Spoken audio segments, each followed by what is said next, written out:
प्रकृति और संसार दोनों के स्वामी भगवान है, अतः क्रियाएं और पदार्थ भगवान को अर्पण कर दो। कोई भी पदार्थ बिना भोग लगाए मत खाओ, कोई भी क्रिया करो उसको भगवान को अर्पित करो, क्योंकि ये शरीर मन प्राण बुद्धि इंद्रियां सब श्री भगवान के। ऐसी भावना में रहो, अभी जीवन मुक्तता की तरफ बढ़ने लगोगे, अभी निर्विकार होने लगोगे।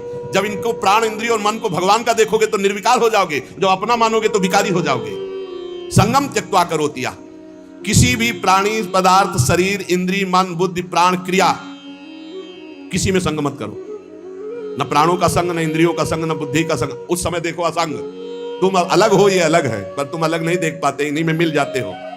आकर्षण, खिंचाव, लगाव, महत्व, ममता, कामना। इसीलिए जो सच्चा उपासक होगा कभी निंदा नहीं, कभी प्रशंसा नहीं। एक बार परमहंस श्री ओंकारानंद सरस्वती जी भिक्षा ले आए और नमक डाले, और पदार्थ जब परोसने तो मना कर दे, तो वही से ये वाली बहुत। और जब जरा सी बची थी, बाद इसमें तो नमक नहीं गए। स्वामी जी आज आपने जानबूझ के और कोई पदार्थ लिए, वही पदार्थ उसमें तो नमक, तो क्या फर्क पड़ा बच्चा, क्या फर्क? पेट प्राणों का पोषण करना था, ना निंदा ना स्तुति, चाहे जितना अच्छा पदार्थ होगा। आज तो उसके भोक्ता बने तो फिर फंसोगे। किसी भी कर्म में, किसी भी करण में अपने को कर्ता नहीं बनना, अपने को अहंकार नहीं करना, ये सब श्री भगवान के हैं। ना लगाव, ना आकर्षण, ना महत्व, ना ममता, ना कामना, ये बिल्कुल नहीं होगा यदि नहीं भगवान के मानोगे। ये लगाव, ये कामना, ये ममता, ये आसक्ति तभी होती जब अपना मानते हो। जन्म मरण का हेतु यही तुम्हारा अपना मानना है, इनको, इनसे अपनापन हटाओ प्रभु के चरणों में। कायेन मनसा बुद्धिया केवलैरिंद्रियैरपि योगिनः कर्म कुर्वन्ति संगम त्यक्त्वा आत्मशुद्धये। जो योगी है वो आसक्ति का त्याग करके केवल भगवत अर्पण शास्त्र सम्मत कार्य करता है। इंद्रिया, शरीर, मन, बुद्धि, अंतःकरण ये परम शुद्ध हो जाते हैं जब केवल भगवत प्रीत्यर्थ। पाप होते हैं स्वयं प्रीत्यर्थ, अपने प्रीत्यर्थ, और भगवत प्रीत्यर्थ होते हैं परम पवित्र, हृदय पवित्र, शरीर पवित्र, इंद्रिया पवित्र, बुद्धि पवित्र। भेद समझ लो, जब अपनी प्रसन्नता के लिए अपनी प्रीत्यर्थ भोग भोगोगे तो पाप कर्म बन जाएगा। जैसे भगवान ने कहा जो अपने लिए पकाता है वो पाप खाता है। अपने लिए जो करोगे, अपने लिए सुख लेने की भावना करोगे, उससे निश्चित पाप बन जाएगा। और जो शास्त्र सम्मत भगवत प्रीत्यर्थ करोगे तो शरीर पवित्र, मन पवित्र, बुद्धि पवित्र, चित्त पवित्र, उसी पवित्रता में अनुभव होता है चेतन अमल सहित सुख राशि अपने स्वरूप का। आसक्ति का त्याग करके केवल ममता रहित इंद्रियों सहित शरीर मन बुद्धि अंतःकरण ये भगवत प्रीत्यर्थ कार्य करे तो तत्काल इनकी शुद्धि होती है, और वो शुद्ध हो महापुरुष विविध प्रकार के कर्म करता हुआ भी अगला जन्म उसका नहीं होता, सब कर्म भस्म हो जाते हैं। जिनको साधारण मनुष्य कहते हैं वो शरीर इंद्रिय मन बुद्धि से कोई भी कार्य करने के पहले एक संकल्प बनाते हैं, ध्यान रखना, और उसमें कर्ता बनते, मैं करूंगा। और जब कोई भक्त करता है तो भगवान की प्रेरणा देखता शास्त्र सम्मत है कि नहीं, भगवत प्रेरणा से ये कर्म हो रहा है, इस कर्म में शास्त्र आज्ञा है कि नहीं, हाँ है, तो इंद्रिया मन जो उसमें बर्ताव कर रहे हैं वो सब भगवान के है, प्रेरणा भगवान की, और कार्य का फल भी भगवान को समर्पित, वो जीवन मुक्त हो गया। आसक्ति का त्याग करना बड़ा कठिन है। शरीर आसक्ति, इंद्रियों में आसक्ति, मन में आसक्ति, बुद्धि में आसक्ति, चित्त में आसक्ति, इस आसक्ति का ही त्याग होता है सत्संग से। संगम त्यक्त्वा, ये जो संग त्याग आसक्ति त्याग है ये सत्संग से होता है। रोज धैर्य पूर्वक जैसे सत्संग सुन रहे हो तो इतना तो दिमाग में आ ही रहा है अब कि मैं शरीर नहीं हूं, मेरी इंद्रियां बुद्धि मन प्राण ये सब भगवान की रचना है, और भगवान की रचना से जो भी हो रहा है वो भगवान की रचना प्रकृति में हो रहा है। मैं व्यर्थ में फंस रहा हूं अहंकार करके, भोक्ता भाव करके। नहीं अनुभव में आ रहा पर सुनने में तो आ गया, पहली बार ही सुना हो तो ये शास्त्रीय शब्द अंदर जाएंगे, व्यर्थ नहीं रहेंगे। दो बातें आज पकड़ लो फिर ध्यान से, प्रायः होती रहती है। मेरे पास जो कुछ भी है, शरीर इंद्रिया मन प्राण बुद्धि चित्त धन संपत्ति मकान स्त्री पुत्र परिवार, ये सब भगवान का दिया हुआ है। मानते हो? अंदर से देखो भगवान का ही दिया हुआ है। ये भगवान की दी हुई वस्तु मैं भगवान को समर्पित करता हूं। तो दीयम वस्तु गोविंदम तुभ्यमेव शरणम। हे भगवान, आपके द्वारा दी हुई सब कुछ, नाथ सकल संपदा तुम्हारी, नाथ सकल संपदा तुम्हारी, और मैं सेवक समेत सुत नारी। और रात दिन भगवान का भजन करने की चेष्टा करो। राधा राधा राधा। बहुत कठिन है संसार से मुक्त होना। दो पद्धति में एक तो स्वीकार करना पड़ेगा, या ज्ञान योग और या भक्ति योग। तो भक्ति योग बहुत सरल योग है, इसमें सब साधन भगवान को और सब करण भगवान के है, बस इतना समझना है। सब करण भगवान के, चाहे इंद्रियां हो, चाहे अंतःकरण हो, चाहे पदार्थ हो, बाहर भीतर जो कुछ श्री भगवान की रचना, और मैं भी भगवान का हूं, भगवान का अंश हूं। तो मैं सहित सब कुछ भगवान को समर्पित और भगवान का नाम जब, इस जन्म में पक्का भगवत प्राप्ति हो जाएगी। ज्यादा समझने की जरूरत नहीं। ज्ञान में तो बहुत बहुत समझने की जरूरत है। अगर उसमें चूक हुई तो दूसरा बचाने वाला नहीं, इसमें बचाने वाला है। करो सदा तिनके रखवारी, जिम बालक राखे महतारी। युक्ता कर्म फलम त्यक्त्वा शांति मापनोति नैष्टिकीम, अयुक्ता काम कारेण फले सक्तो निबध्यते। जो योगी है वो फल का त्यागी होता है, कर्म का त्यागी। कर्म जो आया उसको किया और फल वो भगवान को समर्पित कर दिया। कर्म भी भगवान को समर्पित कर दिया। पर कर्म त्यागी का मतलब मैं ये कर्म क्यों करूं जब मुझे फल की आकांक्षा नहीं। कर्म करना चाहिए। गृहस्थ में हो तो अपने अपने धर्मानुसार जो आपको कर्तव्य कर्म मिला है, विरक्त हो तो अपने अपने धर्मानुसार जो आपको कर्तव्य कर्म मिला है। भगवान ने कहा मेरे लिए कोई कर्म नहीं, फिर भी मैं कर्म करता हूं। सबको कर्म करना चाहिए, पर कर्म फल में भगवान के ऊपर उसको समर्पित कर देना चाहिए। कर्म फल में समान भाव रखना ये योगी का लक्षण है, और कर्म फल में वो कर्म अभिमानी पुरुष का लक्षण कि ये फल मिला, नहीं मिला तो अश्रद्धा हो गई, अशांति हो गई। लेकिन जो योगी है वो सुख दुखे समय कृत्वा लाभालाभो जयते हो, चाहे हानि हो, चाहे लाभ हो, चाहे जय हो, चाहे पराजय हो, चाहे सुख हो, चाहे दुख हो, उसमें समान भाव रखता। क्यों? कर्म फल की आशा ही नहीं की, हमें तो केवल कर्म करने का आदेश था, उसको कर्म किया, शास्त्र सम्मत, फल तो भगवान को समर्पित है। कर्म करना और कर्म फल की त्याग वृत्ति रखना तो तत्काल शांति प्राप्त होना शुरू हो जाएगी। देखो कितना आनंद है। हम कर्म फल चाहते ही नहीं, हमें करना है, हमें भजन करना है, हमें साधन करना है, हमें अपने अपने जो कर्म है वो करने, वो फल की तरफ भगवान देखे। जो जो प्यारो करे सोई मोहि भावे, अभी शांति। युक्ता कर्म फलम त्यक्त्वा शांति मापनोति नैष्टिकीम। जितना जलन, जितनी अशांति फल को लेकर के है, कर्म को लेकर सावधानी नहीं है, फल को लेकर है। फल में बोले अब हमें भगवान से श्रद्धा हो गई तो तुम्हारा ही पतन होगा, भगवान का थोड़ी वहां कुछ होना, तुम्हारा ही पतन होना है। सकाम मनुष्य कामना के कारण फल में आसक्ति हो जाती है, इसलिए वो बंधता है, जलता है, दुर्गति को प्राप्त होता है। देखो संचित कर्मों के अनुसार प्रारब्ध बनता है, और प्रारब्ध के अनुसार मनुष्य का जन्म होता है।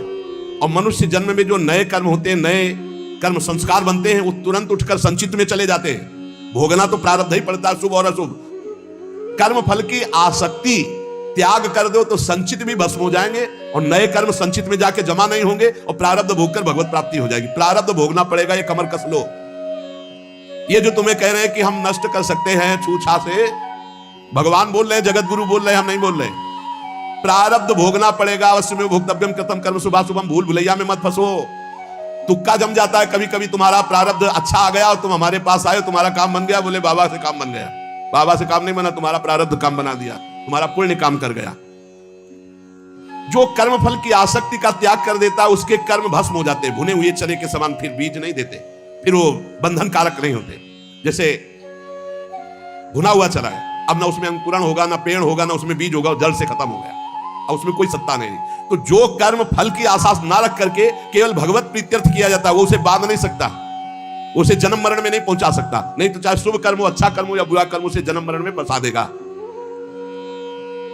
कर्म फल चार प्रकार के होते हैं। एक होता दृष्ट कर्म फल, और एक होता अदृष्ट कर्म फल, और एक होता प्राप्त कर्म फल, और एक होता अप्राप्त कर्म फल। दृष्ट कर्म फल कहते हैं वर्तमान में किए जाने वाले नए कर्मों का फल जो तत्काल प्रत्यक्ष मिलता दिखाई देता है।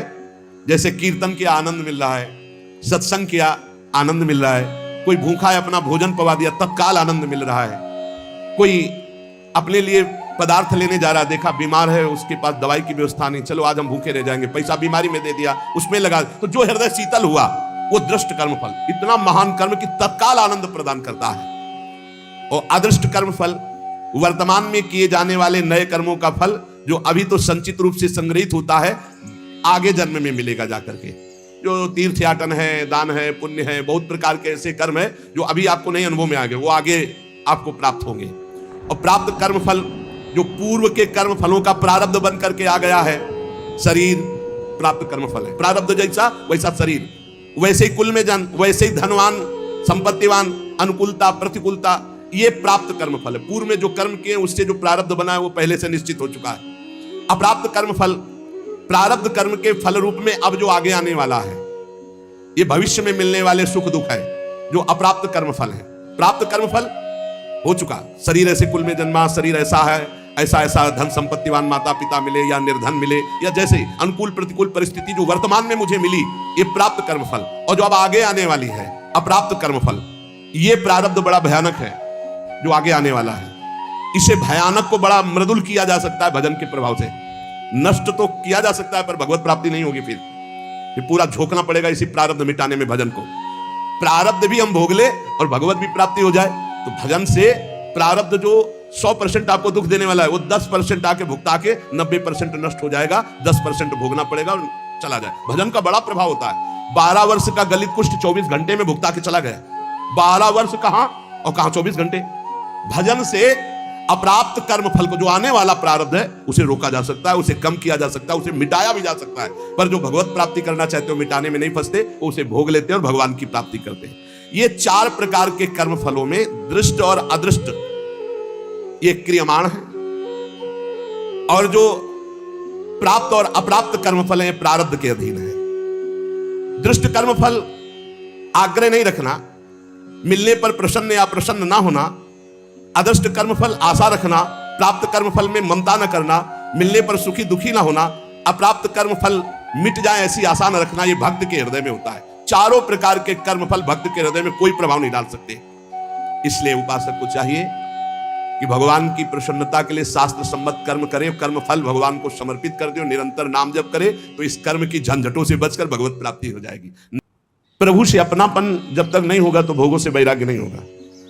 जब तक खूब नाम जप नहीं होगा तो भोगों से वैराग्य नहीं होगा। फिर हमारे और पशु के जीवन में अंतर क्या रह गया?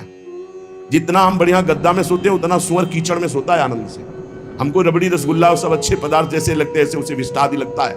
हमको अपने बच्चे जैसे प्यारे लगते हैं, उसको अपने बच्चे प्यारे लगते हैं। हमको अपना शरीर जितना प्यारा लगता है, उसको अपना शरीर प्यारा लगता है। जो भी निद्रा भय हार मैथुन, ये सब के संसार में हमारी विशेषता तभी है जब हम प्रभु से अपनापन करके भजन परायण होकर धर्म पूर्वक जीवन व्यतीत करें। नहीं तो गोस्वामी तुलसीदास जी कह रहे हैं, तिन ते खर सूकर स्वान भले भले, जड़ता बसते न कहे कछुए, तुलसी जेहि राम सुनेह नहीं, सो सही पशु पूछ विषान द्वे, जननी कत भार मुई 10 मास, भई किन बांझ गई किन च्वे, जरि जाव सुजान की नाथ जिए, जग में तुम्हारो बिन हुए।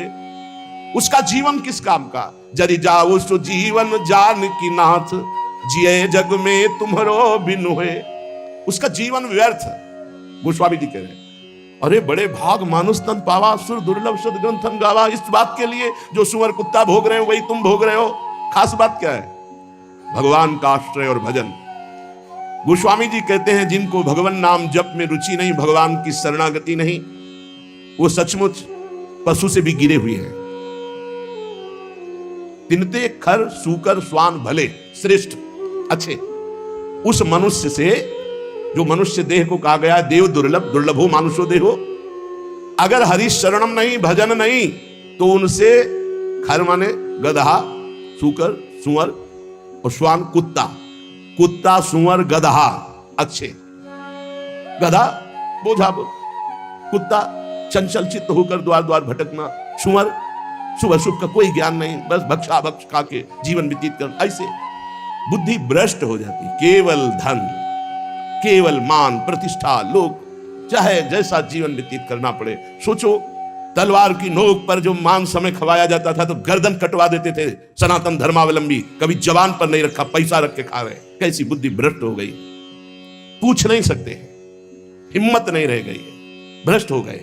उनको लगता है मैं बलवान हो जाऊंगा, मैं धनवान हो जाऊंगा, ये सब निकृष्ट पदार्थ भक्षण करके। तिनते खर सूकर स्वान भले, गधा सुअर कुत्ता अच्छे, क्योंकि वो अपने कर्मों को भोग कर ऊपर उठ रहे हैं। और ये बिना पूंछ और बिना सींग का पशु ऐसे पशुवत राक्षसी आचरण करके निम्न योनियों की तरफ जा रहा है। मां ने 10 महीने 9 महीने गर्भ में क्यों रखा? ऐसे को बांझ क्यों ना हो गई? गर्भ श्राव क्यों नहीं हो गया? गर्भ गिर क्यों नहीं गया? ऐसे का जो भगवान का नहीं हुआ, राष्ट्र का नहीं हुआ, धर्म का नहीं हुआ, भजन का नहीं हुआ, ऐसा मानव जीवन व्यर्थ है। जरि जाओ सु जीवन जान की नाथ जिए, जग में तुम्हारो बिन हुए। हे प्रभु, संसार में जो जीव तुम्हारा नहीं हुआ उसका जीवन व्यर्थ है, व्यर्थ है। वो काम क्रोध लोभ मोह मद इनसे मत्सर, इनसे जलता रहेगा, जल जाएगा। चाहे जितना वैभव हो, गजबाजी घटा भले भूरी भटा, बनिता सुत भौह तक सब वे, धरनी धनु धाम शरीर भलो, सुरलू कहु चाय इह सुख स्वे, सब फोकट साटक है तुलसी, अपनो न कछु सपनो दिन द्वे, जरि जाऊ सु जीवन जान की नाथ, जिये जग में तुमरो बिन हुए। गोस्वामी जी के समय हाथी घोड़े की सवारियां विशेष महानता मानी जाती थी, अब तो कार वाला समय है। अच्छे अच्छे वीर अंग रक्षक हैं, पृथ्वी धन घर शरीर सब इतना सुंदर वैभव कि देवता भी ललचाए। गोस्वामी तुलसीदास जी, ये वर्ष एक से एक बढ़कर जो सब सुख उसके पास है, पर उसने भगवान को अपना नहीं माना, एक दिन भी सत्संग भजन नहीं किया, तो मरेगा तो नरक जाएगा, जीवन व्यर्थ चला गया। हे जानकीनाथ, आपके बिना जिसका जीवन गया वो जलाने योग्य जीवन, जरि जाओ सु जीवन जानकीनाथ, जिये जग में तुम्हारो वैराग्य। ये भोग हमारे समय को नष्ट करते हैं, सार्थक नहीं करते। वैराग्येण समुत्कटेन विषय स्पर्शम महादुर्विष, ऐसा वैराग्य कि जैसे कांटे का तुम्हें साल उड़ाया जाए, जिनमें छोटे छोटे लोहे के कांटे जड़ दिए जाए, असहनीय हो जाएगा, हटाओ इसे। ऐसे नहीं कोमल वसन सुहावे है, नहीं खान पान ते भावे, सब विषय लगे ते खा रहा है, हर आशिक का मग्न है। एकमात्र भगवत प्रीति के लिए व्याकुलता, और जो मिला सो शरीर पोषण के लिए धर्मयुक्त तीव्र वैराग्य का जिसके हृदय में प्रादुर्भाव होता है, तीव्र वैराग्य, सच्चा ज्ञान। अगर सत्संग नहीं सुना जाए तो चाहे जहां रह जाए बुद्धि भ्रष्ट हो जाती है। कल की चर्चा थी, गोस्वामी जी ने जोग विराग तीर्थ यज्ञ सबका, इनसे भगवत प्राप्ति देख लो। आप प्रभु के दास होकर के संसारिक भोगों का महत्व जागृत हो गया। क्या हुआ? अरे ये भोग तो, रुपया पैसा तो उनके पीछे मारे घूम रहे हैं जो घोर विषयी, जानते नहीं रामकृष्ण हरि कौन है, जानते ही नहीं भैया रामकृष्ण हरि कौन है। और एक कुबेर हैं जिनके यहां 9 निधियां, 8 सिद्धियां, संपत्ति ऐसे मारी घूमती है जैसे किसान के आगे गेहूं मारा घूमता है, ऐसे उनके यहां हीरा जवाहरात रतन सब कुबेर। ऐसे भगवान अनंतो कुबेर के स्वामी, क्योंकि अनंत ब्रह्मांड है, ये तो एक लोक के स्वामी कुबेर है। ब्रह्मांड निकाया निर्मित माया, रोम रोम प्रतिवेद कहे, तो हर ब्रह्मांड के कुबेर है। गर्ग संहिता में चर्चा आती है, जब ब्रह्मा जी गए और सखी से कहा कि प्रभु से कह दो ब्रह्मा जी आए, तो बोले कौन लोग के ब्रह्मा आए हो? बोले और भी है क्या? बोले लाइन लगी आओ तुम्हें दिखावे। तो दिखाया 1000 मुख वाले ब्रह्मा, 100 मुख वाले ब्रह्मा, ब्रह्म ही ब्रह्मा। तो बोले अपना पूरा परिचय बताओ। तो बोले जो भगवान वामन रूप धारण करके ब्रह्मांड कटाह से जिनके नाखून का हमने चरणामृत उतारा गंगा जल, हम वो ब्रह्मा। बोले हाँ आ रहे हैं, पता लगा। तब सखी गई, ब्रह्मा की लाइन लगी थी, ब्रह्मा की। अनंत ब्रह्मांड तो कितने कुबेर, और जब सब कुबेरों के यहाँ की जिनके यहाँ संपत्ति पहुंचाती है जो, वो लक्ष्मी जी की सेविका है, और लक्ष्मी जी स्वयं भगवान की चरणदासी है। ऐसे भक्त होकर, ऐसी भक्ति का अवलंबन लेकर भला कोई ऐसा। इसीलिए जब तक भगवान का आश्रय भजन नहीं, बिल्कुल कोई भी हो, वो जीवन व्यर्थ है, कहीं भी हो। सच्ची मानिएगा, हृदय से कह रहा हूं, अगर नाम जप नहीं करोगे, भगवान का आश्रय नहीं लोगे, तो ऐसी हवा है माया कि तुम्हें कोई नहीं बचा सकता। वो आपसे ऐसे आचरण, ऐसी क्रियाएं करा देगी जिस, अगर भगवान के आश्रित हो, चूक हो भी जाती है, निंदा हो भी जाती है, अपमान हो भी जाता है, तो एक शब्द याद रखो, नामे भक्ता प्रणश्यति। भगवान कह रहे मेरे भक्त का नाश नहीं हो सकता। रात न प्रभु चित चूक किए की, करत सुरत सै बार हिए की। चूक हो गई, भगवान संभाल देंगे, उनकी प्रबल प्रचंड माया है। वैराग्येण समुत्कटेन विषय स्पर्शम महादुर्विष। ऐसा असहनीय होना चाहिए वैरागी के लिए विषय, कि जैसे बढ़िया खीर बना के, बढ़िया मिठाई बना के रखे हो, कान में कोई आके दे इसमें विष मिला है, तो आप खा नहीं सकते। ऐसा दुर्विषय आपके लिए नाना प्रकार की भोग सामग्री होनी चाहिए भगवत प्राप्ति के लिए। ज्वालावत कलयन मनागपि नतई संगेन रंगम दधत। ये जितने मनोरंजन है सब आग के समान जलाने वाले लगने चाहिए। ये सब हमारी चित्तवृत्ति का अपहरण करके प्रभु से विमुख करने वाले नहीं। पाणो निश्च कपोलमश्रु सलिलै संचालयन राधिका, कृष्णा पार कृपावधारण धरोध्यासी वृंदावनम। ऐसे बैठकर प्रभु का चिंतन करते हुए अश्रु प्रवाह कर रहा है, घोर वैराग्य से युक्त है, किसी विषय को विष के समान समझता है, कोई भी सुख मनोरंजन उसके लिए आग के समान जलाने वाला है। एकांत में बैठा हुआ, हथेली पे कपोल रखी, अश्रु प्रवाह करता हुआ हा राधा हा कृष्ण बार बार पुकार रहा है, और ऐसे भगवान के ध्यान में मगन जो है उसका जीवन धन्य है। चाहे वो वृंदावन में हो, चाहे वो किसी भी देश का वासी हो, कहीं भी रह रहा हो, जो भगवान के चिंतन में शुभ प्रवाह करके निर्विषय चित्त से भगवान के ध्यान में तन्मय है, धन्याति धन्य उसका जीवन है। नैवा लोकित लोकवेद, ना हमें लोक में देखना है किसी की तरफ अवलोकन। ये कैसा है? आप सच्ची मानिए, जो भक्त होता है वो क्रियाएं नहीं देखता है, भक्त कारण तत्व को देखता है। इसका कारण क्या? ये जो क्रिया हुई इसका कारण क्या है? बड़े बड़े महापुरुषों ने ये देख के निर्णय किया है कि संसार में कोई भी प्राणी ऐसा नहीं है जो केवल दोष युक्त ही हो, उसमें गुण भी है, और कोई भी गुणी ऐसा नहीं भगवान और भगवान के प्रेमी भक्त के सिवा छोड़कर जिसमें दोष ना हो। पक्का जड़ चेतन गुण दोष में विश्व कीन करतार, नैवा लोकयन, मत देखो। जड़ चेतन गुण दोष में विश्व कीन करतार, संत हंस गुण गाहे पे परिहरिवारी विकार। जैसे दूध पानी को एक में मिला के रख दो, हंस जो है दूध पी जाएगा, पानी छोड़ देगा। पूरा चराचर जगत गुण दोष से मिला। जैसे शुद्ध सोने का आभूषण नहीं बनता, उसमें कुछ मिलावट होती, ऐसे ये शरीर पाप और पुण्य से बना है, गुण और दोष से मिश्रित बना है।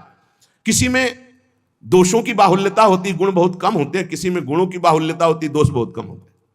गंगा किनारे जब हम भ्रमण कर रहे थे, घाट है वहां बहुत संत जन रहते थे, अब तो खंडहर हो गया, अब संत जन माने।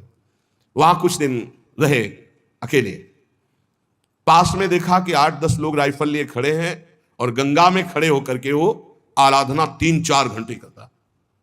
हमें आश्चर्य हुआ जब वहां लोग गंगा नहाने आए, पूछा कि रात्रि में ऐसा हमने दृश्य देखा है, कौन तपस्वी है जो भयभीत भी है कि राइफल की रक्षा में वो खड़े हो। अरे बोले वो नामी डकैत है, जिंदा आदमियों को काटता है, वो गंगा की आराधना करता है। 4 घंटे महान तपस्वी की तरह हाथ उठाकर गंगा जी की आराधना रात्रि में, वही रोज देखते क्योंकि रहते थे, और राइफल लिए 8-10 लोग टहल रहे और वो गंगा जी में से एक वस्त्र धारण किए खड़ा है और वो उस आदमियों को काटता था। तो यहां कह रहे कि कोई ऐसा नहीं जिसमें दोष ना हो और जिसमें गुण ना हो।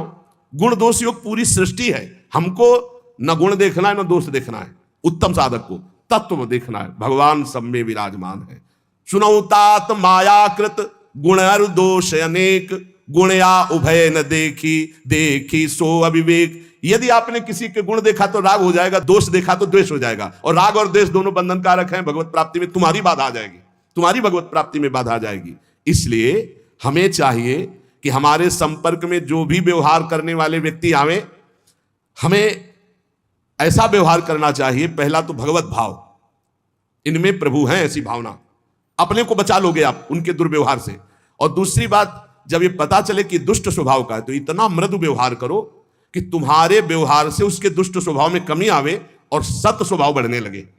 तब तो तुम माने जाओगे भगवान का भजन करने वाले। तुम जलती आग में और पेट्रोल डालने वाली बात करोगे तो उसकी दुष्टता और बढ़ जाएगी। दुष्टता को साधुता के द्वारा दमन करके उसकी साधुता को बढ़ानी चाहिए, जिससे उसका तमोगुण घटे, सतोगुण बढ़े। तो ये तुम्हारी भागवतिक सेवा बन जाएगी।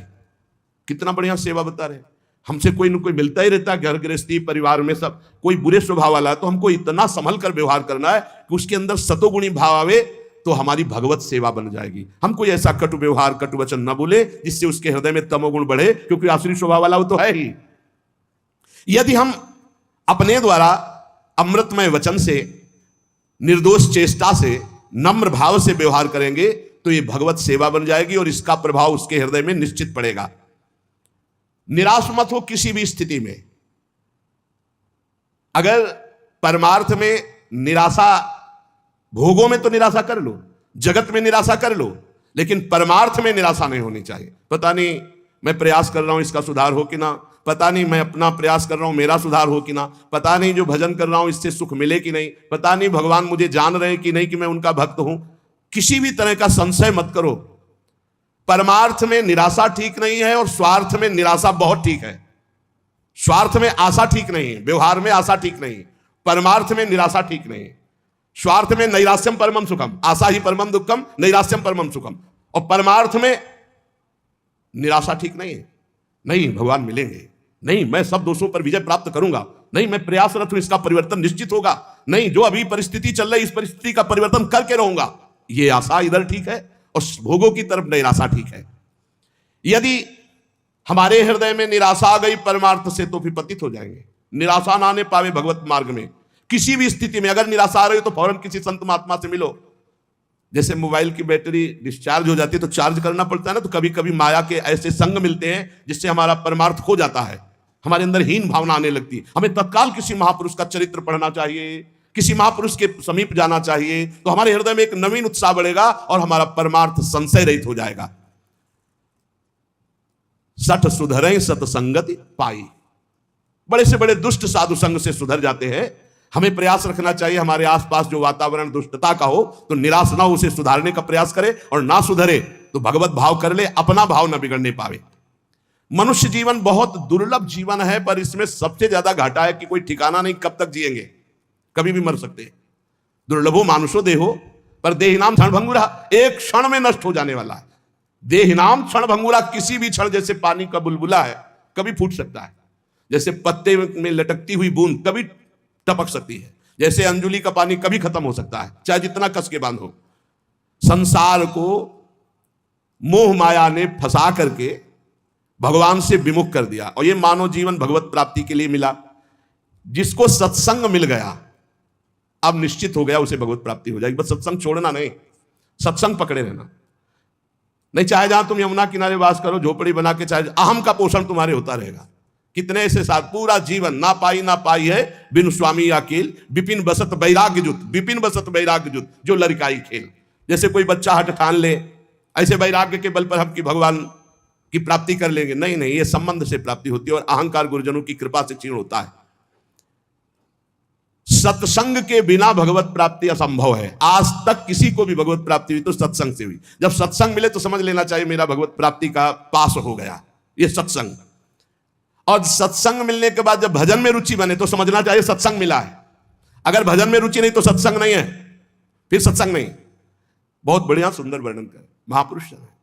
मनुष्य जीवन बड़ा दुर्लभ है पर क्षण भंगुर है, कभी भी नष्ट हो सकता है। इसमें माया ने नाना प्रकार के भोग और मोह में फंसाकर भगवान से जीव को विमुख करके दुर्गति ही की है। जिसको सत्संग मिला उसको सदगति हुई। बड़े भाग पाई सत्संगा और बिना ही प्रयास हो ही भवभंगा। तो बोले सत्संग का फल है भजन, रात दिन नाम सुमिरन ठाकुर सेवा। अगर ये नहीं, भजन में चित्त नहीं, तो सत्संग ही नहीं मिला, या तो आपने सुना ही नहीं। पारस तो समीप है, स्पर्श नहीं हुआ तो लोहा सोना नहीं बनेगा। आप सत्संग में गए, सो गए, या प्रपंच या अन्य चिंतन और दोष दर्शन, तो भी सत्संग नहीं हो। सत्संग श्रोता सोई परम सुजान सुनत चित्त रति करे। श्रोता वही जो जाग कर वक्ता की तरफ देखता रहे और उसके वचनों का मनन करके जीवन में उतारे। ध्यान के द्वारा सत्संग के एक एक शब्द का, बड़े बड़े महापुरुषों के वचन चयन करके आपको सुनने को मिल रहे हैं, जो हर ग्रंथों में आपको नहीं खोजना पड़ेगा। खुजे खुजाए एकदम, पीने पिलाए एकदम, दूध है पान कर लो।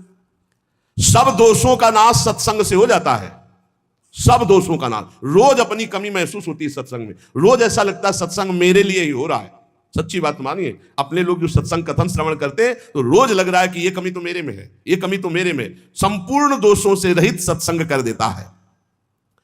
संसार के ये भोग देखने में लुभावने सुहावने लगते हैं, लेकिन ये मीठे लड्डू जहर भरे हैं। कुछ नहीं, कुछ नहीं है, किसी भी भोग में कुछ नहीं है। पूरा जीवन जो गृहस्थ धर्म से युक्त है, आप लोग बोलो आपके पास क्या मिला, पूरे जीवन में क्या मिला? क्या है तुम्हारे पास? है क्या तुम्हारे पास जो इस मृत्यु लोक से भगवत धाम ले जाओ? है क्या? वो नाम, वो परोपकार, वो भगवत सेवा, समाज सेवा। अगर नहीं तो कुछ नहीं है आपके जीवन में, कुछ नहीं। यदि आपने किसी भूखे को भोजन नहीं पवाया, पानी नहीं पिलाया, किसी बीमार की दवा नहीं कराई, पशु पक्षी की सेवा नहीं, भगवान का नाम जप नहीं किया, ठाकुर सेवा, समाज सेवा, तो क्या जीवन तुम्हारा? धिक्कार जीवन। कुछ भी हो, खाली हाथ वही अपने कुकर्म का बोझा, पाप की गठरी लेकर जाओगे। अतएव विचारवान संतों की अनुभवयुक्त वाणी का सत्संग जो सुनो, उसे बिल्कुल अक्षरशः अपने जीवन में उतारो। भगवान कहते हैं कि ये शब्द स्पर्श रूप रस गंध में 5 ज्ञानेंद्रियां लेकर मन सदैव विचरण करता रहता है। अगर आप इनको भगवान को अर्पित कर दें तो बंधन मुक्त हो जाए, या ज्ञान से युक्त हो जाए। तो अभी परसों चर्चा की थी कि वो देखता हुआ, सूंघता हुआ, खाता हुआ, पीता हुआ भी कुछ नहीं करता। भगवान ज्ञान समुद्र श्री कृष्णचंद्र जो है, उन्होंने कहा नैव किंचित करोमित युक्तो मन्येत तत्वविद। जो तत्व को जानने वाला उपासक है उसको कोई कर्म नहीं बांध पाता। कैसे नहीं बांध पाता? वो कर्म करता हुआ भी नहीं बनता। वो कह रहे भगवान पश्यन, जिघ्रन, असनन, गच्छन, ग्रहणन, प्रलपन, विसर्जन, स्वपन, श्वसन, उन्मिशन, निमिशन, अप इंद्रियाण इंद्रियार्थेषु वर्तन्ते इति धारयन्। वो देखता हुआ, सुनता हुआ, छूता हुआ, सूंघता हुआ, खाता हुआ, चलता हुआ, ग्रहण करता हुआ, बोलता हुआ, मलमूत्र का त्याग करता हुआ, सोता हुआ, श्वास लेता हुआ, आंख खोलता हुआ, मूंदता हुआ, संपूर्ण इंद्रियां इंद्रियों के विषय में बरत रही हैं। इंद्रियां इंद्रियों के विषयों में है, पर वो कुछ नहीं कर रहा, उसे कोई भी फर्क नहीं पड़ेगा। ये है सिद्धावस्था। खाता पीता सोता जागता हंसता खिलता सब कुछ करता हुआ भी वो बंधन को प्राप्त नहीं होता। बोले कैसे? बोले पश्चिम श्रवण स्पर्शन से लेकर के उन्मिशन निमिशन नपी, यहां तक देखना, सुनना, स्पर्श करना, सूंघना और खाना, ये पांचों क्रियाएं हमारी नहीं है। बहुत ध्यान से सुनोगे, ये धारण करने योग्य बात है। चाहे भक्त हो चाहे ज्ञानी हो, दोनों में ये बात रहती है। देखना नेत्रेंद्री का कार्य है, पक्का पता है आपको। नेत्रेंद्री के सिवा आप देख नहीं सकते। आंख बंद हो तो भी जो हम देख रहे हैं अंदर, वो नेत्रेंद्री से देख रहे हैं। ये नेत्र गोलक है, इनके अंदर नेत्रेंद्री है। देखना नेत्रेंद्री, सुनना श्रोत्रेंद्री कान से, स्पर्श करना, स्पर्श का ठंडा गरम सुखद दुखद, ये त्वगेंद्री त्वचा, और सूंघना ये घ्राणेंद्री, और स्वाद लेना मीठा खट्टा चरफरा रसना रसेंद्री। पांच ज्ञान इंद्रियों के द्वारा देखना, सुनना, स्पर्श करना, सूंघना और खाना होता, चखना, स्वाद। ये इंद्रियां रस ले रही हैं, आप इनके दृष्टा हैं, आप थोड़ी भोग रहे हैं। स्वाद आप नहीं ले रहे, रसेंद्री ले रही। पर जब आप स्वाद ले रहे होते हैं रसेंद्री में तन्मय होकर, तब आपको ज्ञान नहीं होता, और ज्ञानी को ज्ञान रहता है वर्तमान में। जब इंद्री कह रही है बहुत मीठा है, तो उसका दृष्टा मात्र है कि रसेंद्री को अनुभव हो रहा है, मेरा विषय नहीं। नेत्रेंद्री कह रही बहुत घृणित है ये रूप या बहुत सुंदर है रूप, उस समय उस ज्ञानी देख रहा है कि बाह्य रूप को देख रही नेत्रेंद्री, मैं नहीं, ये नेत्रेंद्री का विषय है। और उपासक में तो इतना ज्ञान तो होना ही चाहिए कि जो इंद्रियां इंद्रियों में बर्ताव कर रही हूं, मैं नहीं कर रहा हूं। पर लाखों उपासक में कोई दो चार ऐसा चिंतन करता होगा, नहीं तो उस समय तन्मय होगा, बहुत मीठा है, आज हमने बहुत सुंदर प्रसाद पाया, बहुत आज स्वादिष्ट, आज बहुत बढ़िया इत्र था। भेद नहीं कर रहा हो, अभेद दृष्टि से इंद्रिय शरीर इनमें तो दुर्गति, नासवान में अभेद भाव और सच्चिदानंद से भेदभाव, बड़ा सूक्ष्म विषय। तो देखना, सुनना, स्पर्श करना, सूंघना, खाना, ये पांचों क्रियाएं नेत्रेंद्री, श्रोतेंद्री, त्वचा, घ्राणेंद्री और रसेंद्री, इनसे होता है। अब चलना, ग्रहण करना, बोलना और मलमूत्र का त्याग करना, ये कर्मेंद्रियों से होता है। चलना पादेंद्री, कुछ पकड़ना, ग्रहण करना, छोड़ना, हाथों से हस्तेंद्री, बोलना, इसी जबान में दो इंद्रियां, रसेंद्री और वाकेंद्री, एक कर्मेंद्री एक ज्ञानेंद्री। वाकेंद्री से बोलना होता है, और मल त्याग गुदाद्वार से होता है, और लघुशंका त्याग जनेंद्री से होता है। ये पांच कर्मेंद्रियां हैं। कर्मेंद्री और ज्ञानेंद्रियों को हम जानने वाले, हम कर्मेंद्री और ज्ञानेंद्री नहीं है। लेकिन जब शौच लगती है तो आप तदात्म होते हैं कि मुझे मल त्याग करना है, और ज्ञानी को शौच लगती है तो वो भी शौचालय जाता है, और उसको पता है कि मुझे नहीं, ये कर्मेंद्री का विषय है, ये वेग आया है, सुविधा है। और जो इस भाव से भी ऊपर उठ गया उसे अवधूत स्थिति कहते हैं। सोना निद्रा ये अंतःकरण की क्रिया है, अपनी नहीं। जैसे देखना, सुनना, स्पर्श करना, सूंघना, खाना है ज्ञानेंद्री, और चलना, ग्रहण करना, बोलना, मल और मूत्र का त्याग, ये पांच क्रियाएं पांच कर्मेंद्री से। तो जो नींद है, अंतःकरण का विषय है, ये अपना विषय नहीं है। श्वास लेना ये प्राणों का विषय, अपना विषय नहीं, जो मैं का विषय नहीं। बहुत सुंदर अगर समझ में आ जाए। आंख खोलना, मूंदना, ये प्राणों के अंतर्गत ही आती, प्राण शक्ति से आंख खुलती है, आंख मूंदती है। ज्ञानेंद्रियां, कर्मेंद्रियां, अंतःकरण, प्राण, उप प्राण, ये मैं नहीं हूं। मैं भगवान का अंश, निर्मल, आप्त काम, पूर्ण काम, चेतन, सहज सच्चिदानंद हूं। इन्हीं में तन्मयता करके हमारी दुर्गति हो गई है। संपूर्ण क्रियाएं प्रकृति से प्रकृति में हो रही हैं। शरीर प्रकृति का, इंद्रिया प्रकृति का, मन प्रकृति का, बुद्धि प्रकृति का, प्राण प्रकृति के। प्रकृति का प्रकृति में आप इसमें तन्मयता करके कर्ता भोक्ता भावन के दुर्गति को प्राप्त हो रहे हैं। स्वयं के द्वारा कोई भी क्रिया न कभी हुई है, ना होगी और ना भी है। अकर्ता आप है तो फिर आपको दंड कैसे मिला? तन्मयता के कारण आपने इन कर्मों के कर्ता भाव को स्वीकार किया और तन्मय हो गए। यही कर्ता भाव हमको हटाना, चाहे भक्ति से हटा ले चाहे ज्ञान से हटावे। शरीर निर्वाह के लिए खान पान व्यापार आदि, देखना लिखना पढ़ना सुनना सोचना, जितनी क्रियाएं सब प्रकृति के अंतर्गत हो रही। अपना स्वरूप अक्रिय है। इंद्रियाण इंद्रियार्थेषु वर्तन्ते इति धारयन्। जब उपासक ये देख लेता है कि मैं करता नहीं है, वो मुक्त होने लगता है। इतने जादू का तमाशा है, समझ लो। गांठ लगी ही नहीं। गोस्वामी जी कह रहे जड़ चेतन ही ग्रंथि पड़ गई, यद्यपि मृषा छूटत कठिन है ही नहीं बंधन, पर छूटना बड़ा कठिन है। बस इतना समझ लो कि बंधन ही नहीं है, पर छूटना बड़ा कठिन है। कर्तापन तुमने स्वीकार किया तो तुम्हारी दुर्गति पक्की है। चाहे शुभ कर्म करो चाहे अशुभ कर्म, शुभ से स्वर्ग आदि लोक, अशुभ से नरक आदि, और दोनों से मृत्यु लोक। आवागमन बंद नहीं होने वाला। क्या करें? तो बड़ी कठिन समस्या है। यही कठिन समस्या है।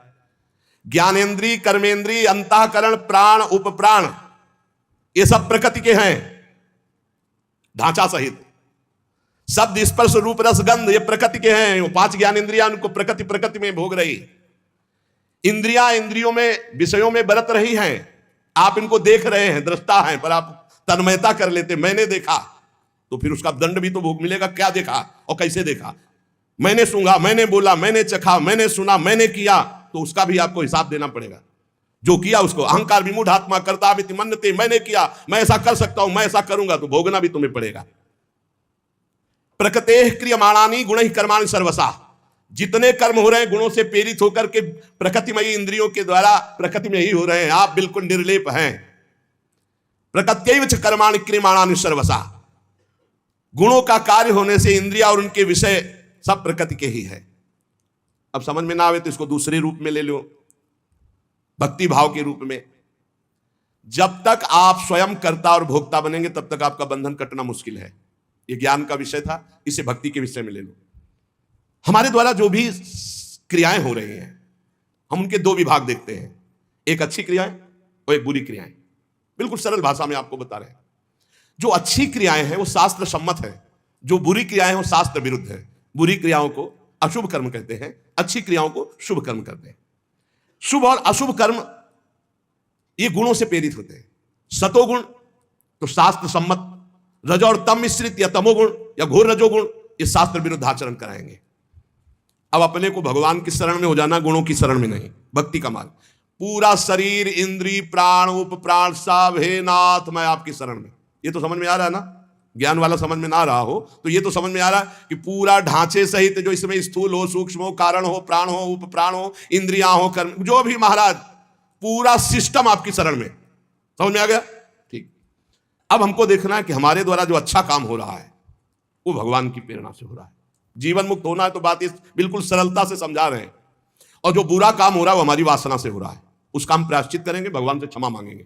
बुरा काम हो रहा है तो हमारी वासना से हो रहा है। इसमें क्या होगा कि अगर ये भेद नहीं तुम रखोगे और कह दोगे जब पूरा समर्पण कर दिया तो फिर आपसे बुरे कर्म उत्साहपूर्वक होने लगेंगे, क्योंकि अंदर का सिस्टम अभी समर्पित नहीं हुआ। बाहर से तो हमने कह दिया। अब अंदर का सिस्टम जब तक समर्पित नहीं होगा तब तक वो फिसल कर बुरे आचरणों में जाएगा। तो हमको क्या करना है? गुण तुम्हार समुझे निज दोषा, और जय सब भांति तुम्हार भरोसा। भरोसा दृढ़ आपका। जब हमसे अच्छे कार्य होंगे तो भगवत प्रेरित हुए, और जब बुरे कार्य हो गए तो हम त्राहिमाम शरणागत रक्षक प्रभु हमसे गलती हो गई, हमको ऐसी सद्बुद्धि दो कि आगे हमसे ना हो, और सारे कर्म भगवान को समर्पित कर दो। तो जो एक दिव्य ज्ञानी की स्थिति होती है, अहंकार रहित महापुरुष की, वही भक्त की स्थिति होती है।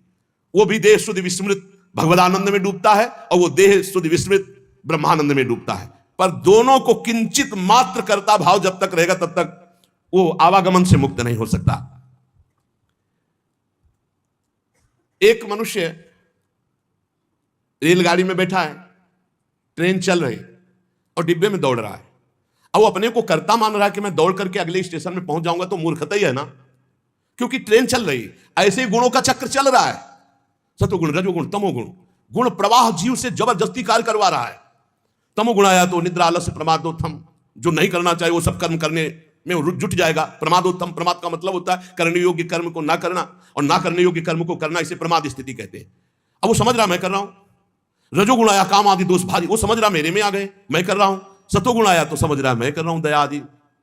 इन गुणों के प्रवाह से बचने के लिए हरिवंश महाप्रभु कह रहे हैं, यही डर ही डर हरिवंश हित जिनो भ्रमय गुण सलील पर जी नामन मंगल लोक त्यू सुहरिपद भजन विलंब। निरंतर नाम जप करो, अपने आप को भगवान को समर्पित कर दो, सब कर्म भगवान को समर्पित करो। अच्छे कर्म जब हो तो भगवान को देखो कि भगवत इच्छा से हुआ, और जब गलती हो जाए तो अपनी मान करके प्रभु से प्रार्थना, बहुत जल्दी आवागमन से मुक्त हो जाओगे। ये जो आवागमन का कनेक्शन ना होते हुए भी कनेक्शन है अहंकार का, देहाभिमान का, ये नष्ट हो जाएगा। इस बात को अच्छे से समझ लो। ज्ञान में पहुंचना बहुत कठिन जो स्थिति बताई गई, भक्ति में बहुत सरल है, क्योंकि भगवान को समर्पित करना है, इसमें अपने अहम सहित समर्पित कर देना है।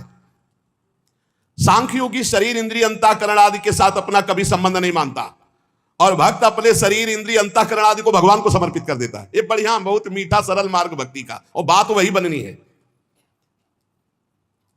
साधक कभी किंचन मात्र, चाहे भक्ति मार्ग का हो चाहे ज्ञान मार्ग का हो, अपने को कर्ता ना माने, नहीं तो भोगना पड़ेगा। मैंने ये किया,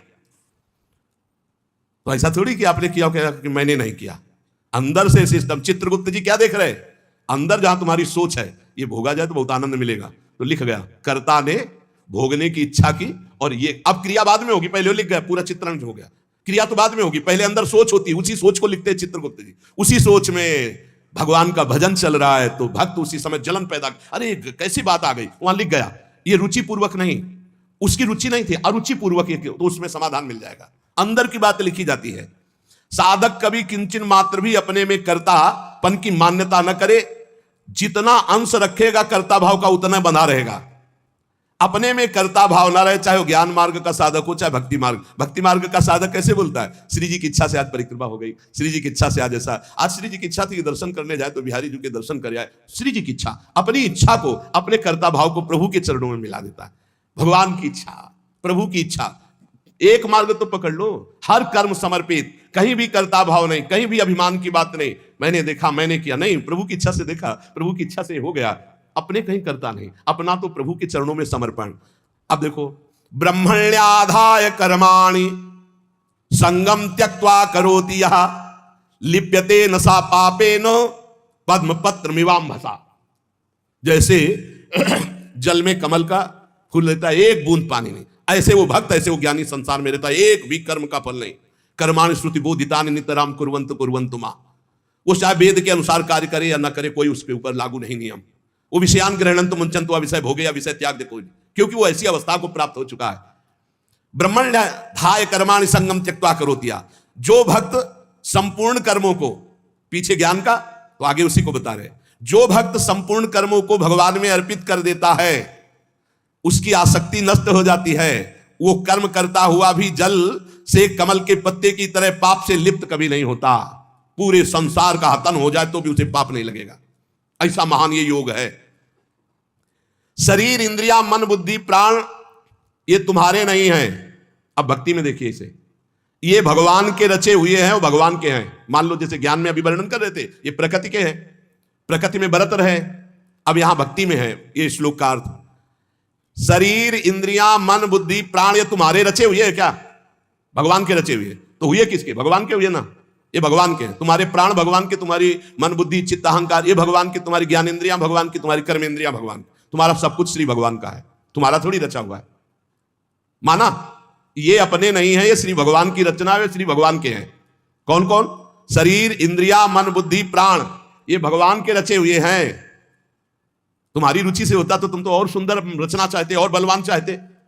बोले ये शरीर ये इंद्रियां ये मन ये बुद्धि ये प्राण ये किसके हैं? बोले भगवान की रचना है। तो हुए किसके? श्री भगवान के। तो तुमने अपना क्यों मान लिया?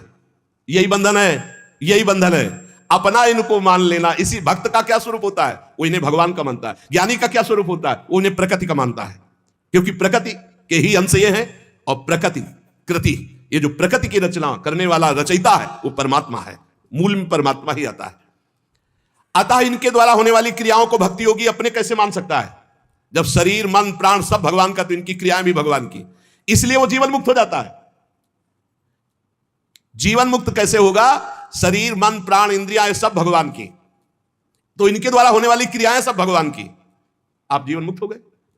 लगा तो बहुत सरल, लेकिन देखो क्या सब भगवान को अर्पित करते हो? क्या जब आपके अंदर प्यास लगती है तो आप ये सोचते हो भगवान पानी पीना चाहते हैं? जब आपके अंदर भूख लग रही, मेरे हृदय में बैठे हुए भगवान पाना चाहते हैं।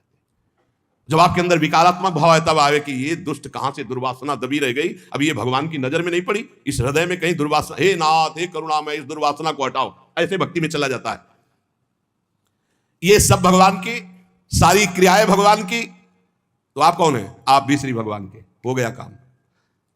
शरीर, इंद्रिया, मन, बुद्धि, प्राण सब भगवान के, इनकी क्रियाएं भगवान की, और मैं भी भगवान का, मुक्त हो गए। जितना बचा के रखोगे उतना ही तुम्हारा बंधन कारक है। भगवान ही मेरी इंद्रियों में और मन में बैठकर सारे कार्य करवा रहे हैं। भक्त ये देखता है। अब ये जो पापाचरण करने वाले हैं ना, ये बात सुनेंगे ना, तो ये बात उसमें ले जाएंगे कि भगवान ही तो हमारे मन, गीता में लिखा है, मनो इंद्रियों में बैठते, तो तुम समर्पित कहां हुए? तुम तो अहंकार की धरा में हो। अहंकार में काम, क्रोध, लोभ, मोह, मद, मत्सर ये दोष रहते हैं। यही बिना गुरुजनों के समीप बैठे शास्त्र समझ में नहीं आता। शरीर आदि वस्तुएं अपनी ना थी, ना है, ना रहेगी। कैसे? तुम्हारा अधिकार है शरीर पर? कुछ अधिकार नहीं। एक रोम अभी झरना चाहे ना, वो झर जाएगा, दोबारा लगा नहीं सकते। बेमतलब में अहंकार किए हो, मैं ऐसा कर सकता हूं, मैं ऐसा। शरीर आदि वस्तु, शुद्ध ज्ञान, शुद्ध भक्ति, दोनों श्लोकों में भगवान ने जीवन मुक्त होने के लिए बता दिया। शरीर आदि वस्तुएं अपनी नहीं, प्रत्युत मिली हुई है भगवान से अपने को। किस लिए? सत्कार्य करने के लिए। सत्कार्य करने के लिए। सरकारी गाड़ी बंगला है, ये सरकार का काम करने के लिए मिला है। ये कुछ दिन के लिए मिला, फिर छीन लिया जाएगा। ना ये पहले था तुम्हारा, ना बाद में रहेगा, बीच में दिया गया, छीन लिया जाएगा। ये केवल भगवत प्राप्ति के लिए मिला है। भगवत प्रीत्यर्थ, दूसरों में भगवान की भावना करके सेवा करो, इसलिए मिला है शरीर।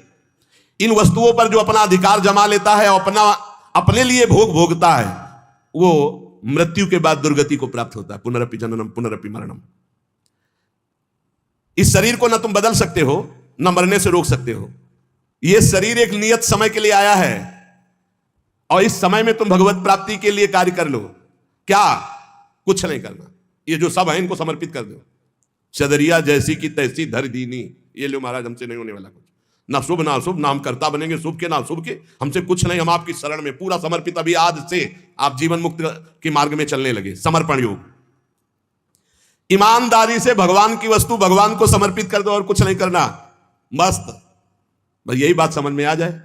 भगवान की वस्तु भगवान को समर्पित कर दो। ये शरीर, शरीर संबंधी भोग, सब कुछ जितना, सब श्री भगवान का है, सब समर्पित कर दो भगवान को। संपूर्ण क्रियाएं और पदार्थों को भक्त भगवान के चरणों में समर्पित कर। ज्ञानी प्रकृति में देखता है,